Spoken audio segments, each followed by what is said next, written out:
Why, yes, it is getting cold, and we are further reaching into the heights and depths of it being cold and rainy in fall winter. New York Fashion Week has just ended with what shows have just recently seen. We started building up a little trend prediction list of our shopping lists. If you are new here, my name is V. I'm a buyer and also a fashion student, and I am bringing you today all the notes on the brands I've just shown that actually mattered to us, and furthermore, all the trends that we can expect to start seeing coming up into the coming year.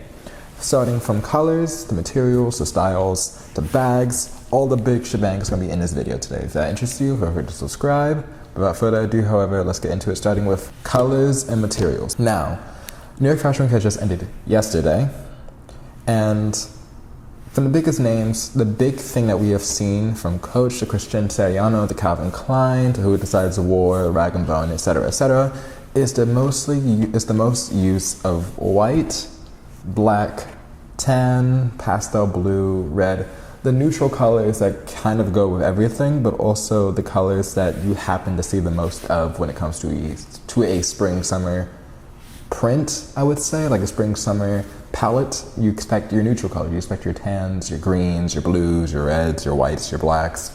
There's not really a whole hint of prints, florally, pinks, oranges, yellows, greens that we saw last year and earlier this season as well, majority of these brands. Now, going in from that as well, however, we did see with Coach, their main thing this whole season was being white. It was being white, it was being brown, it was being your classic denim blue. With Who Decides War, they mostly led towards your blues, your reds, your greens, your mints, your blacks.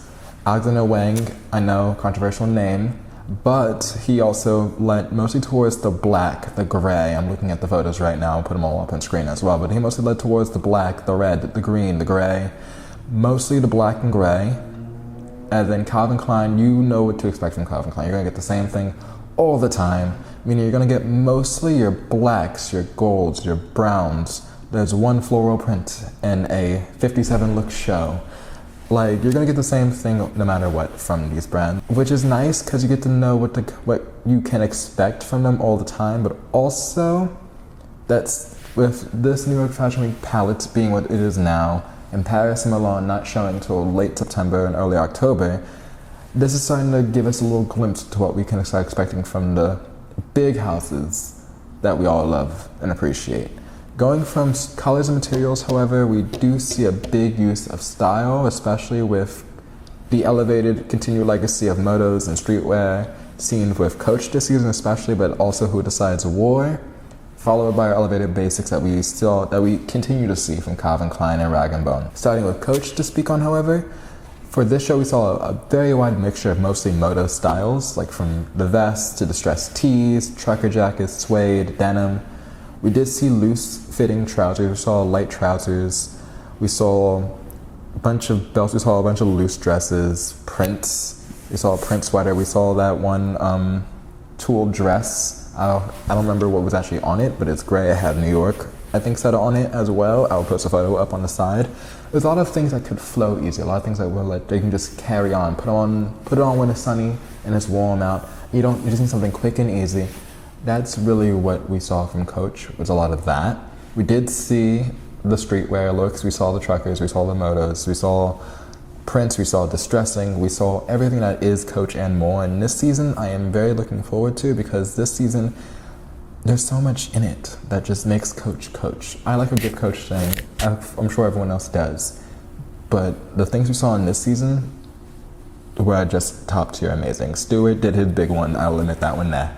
Next one on this like elevated streetwear look is Who Decides War, which Who Decides War, we all know they are avant-garde in like the most gaudy way possible that I can think of. They're avant-garde to me, but we saw heavy embroidery, we saw tatters, we saw distressing, we saw your basic sheer blouses, we saw trenches, we saw everything that we could possibly see under the looks forever.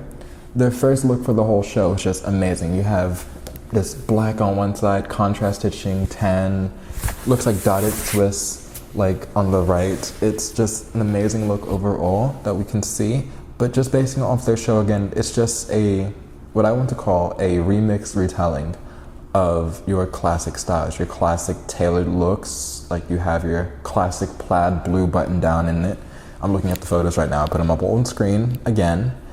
They're just basic and easy, but they just elevate your streetwear just a bit more, which we can expect to see from all the other brands as well, given the fact with what we've seen in designer shakeups. We saw Denima go to Gucci, which we can expect the same kind of deal from Balenciaga going to Gucci.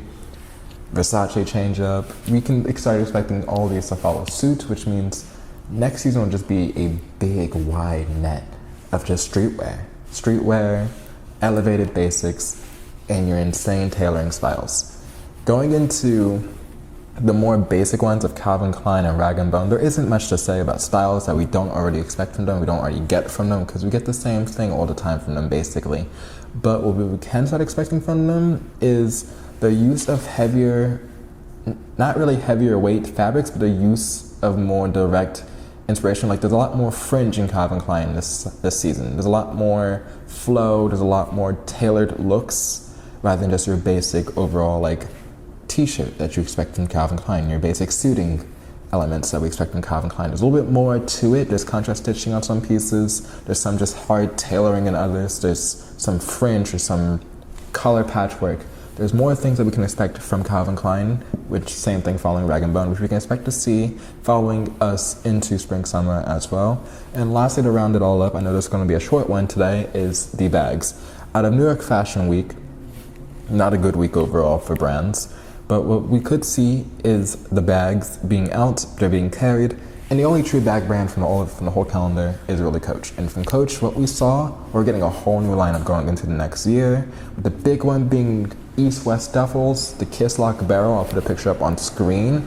We have some slouchy shoulder bags from the photos. We have just nice everyday carries that just can be worn anywhere. And I definitely foresee either the resale going up because the styles are actually really nice, or just the looks overall being hard to come by.